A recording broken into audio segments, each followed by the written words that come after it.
English speaking course. Hello, I'm Mr. Leo, together with Miss Gwen. Before we start today's podcast episode, we're excited to share our Learn English podcast channel with you. Here, you'll find 8-minute English for quick, easy lessons, and podcast and chill for relaxing, interesting talks. Our podcasts are perfect for practicing your English listening and speaking in a fun way. So, don't forget to subscribe and join us on this exciting English learning adventure. Hello, everyone. Welcome back to another episode of Podcast and Chill. I'm Leah. And I'm Gwen. Today, we're talking about how we can introduce ourselves and what we should notice. There are also vocabulary and examples of introducing oneself for you. Stay tuned, and let's podcast and chill together.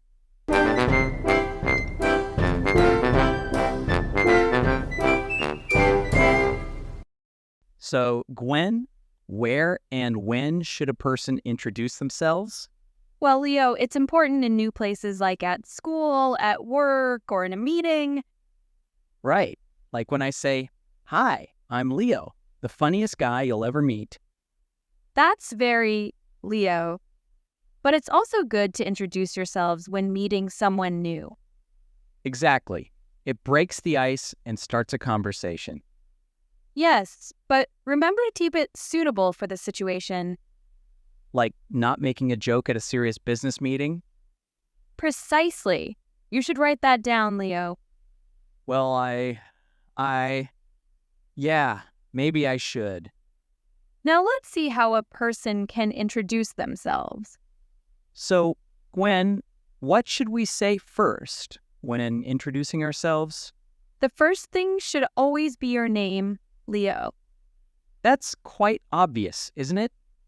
Yes, Leo. Simply starting like, "Hello, I'm Gwen. Nice to meet you." It's straightforward and friendly. And you can add a warm smile. It will create a friendly impression. Exactly. I personally feel more open and want to talk when someone smiles at me. Yeah, I feel exactly the same. Then, if it feels right, you can share your age. I'm 30 years old. But I think it's not always needed. That's right. If you are a vampire, don't tell people you are 300 years old. Anyway, continuing with where you're from can be a great addition. For example, I come from a small town in Canada. It invites conversation. True. And after that, you can share a bit about your family. It's optional, but can be relatable. Like, I'm the middle child of 3 siblings. People may want to know more about you or your family, and the conversation continues. And in order for them to get to know you better, you can talk about your job or studies. Yes, and talking about your profession or studies is common. For example, I work in education, or I'm studying graphic design. Maybe you all work or study in the same field. Who knows? There's one thing that can easily connect people. Do you know what that is, Leo? I'm not sure. Facebook, Instagram? No, Leo. It's hobbies. You're right. Hobbies are the spice of life. They make your introduction lively. People enjoy talking about activities they are passionate about. Having the same interests can make you more open to each other. Just share them like, in my free time, I enjoy hiking and taking photos. Certainly. And perhaps add a fun fact or unique trait. I'm a fan of vintage cars, or I write poetry in my free time. Adding a personal touch like that makes you memorable. But remember to keep it short and appropriate for the situation.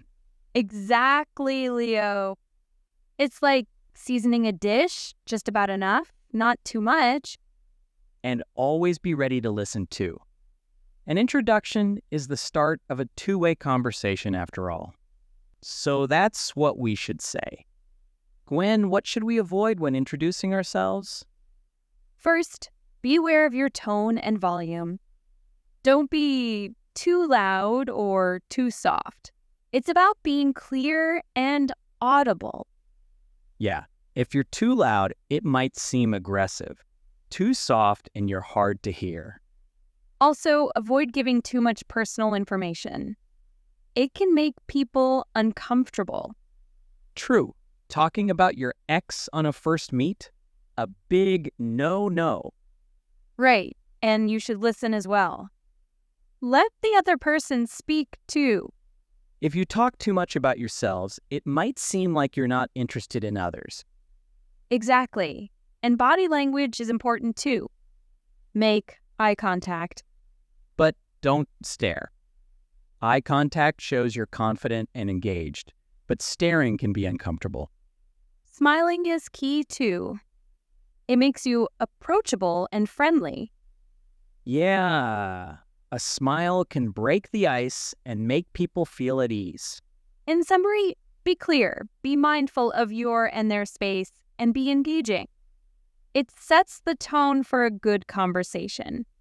All right, Gwen, let's pretend we're meeting for the first time. Okay, Leo. I'll start. Hi, I'm Gwen. I'm from the United States. Nice to meet you, Gwen. I'm Leo, and I'm from Italy. Italy? Wow. I've always wanted to visit Italy. What do you do, Leo? I'm a graphic designer. I love being creative with my work. How about you, Gwen?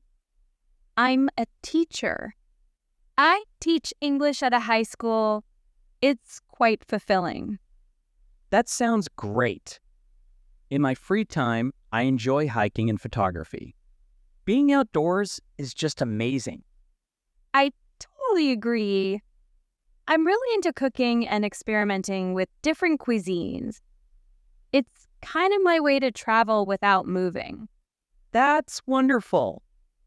I enjoy cooking too, especially traditional Italian dishes. Maybe we can exchange some recipes. I'd love that.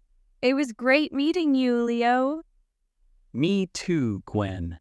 Hope to chat more soon.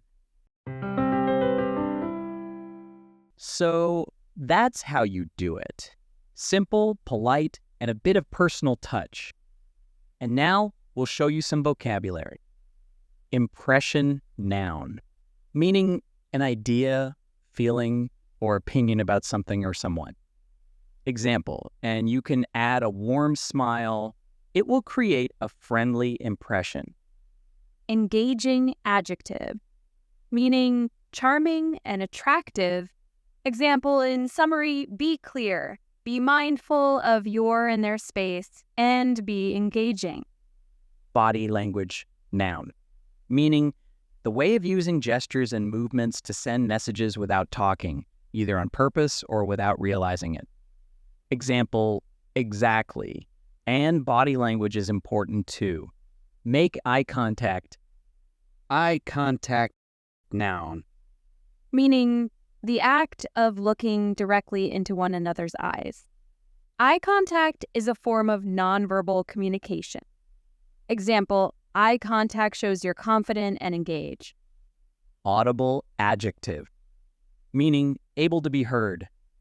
This term describes a sound that is loud enough for people to hear. Example, don't be too loud or too soft. It's about being clear and audible. Cuisine noun, meaning a style or method of cooking, especially as characteristic of a particular country, region, or establishment. Example, I'm really into cooking and experimenting with different cuisines. And that's all for today. Hope that you're ready to introduce yourself. And you know what? Why don't you guys comment your introduction in the comment section? That sounds great. That's a good way to practice introducing yourself. I'm sure we all can make new friends. Thank you for watching. Don't forget to like and subscribe for more. And remember, keep smiling. It makes everything better. Bye. Thanks for watching. Please give us a like, share, and comment. Click here for more useful videos.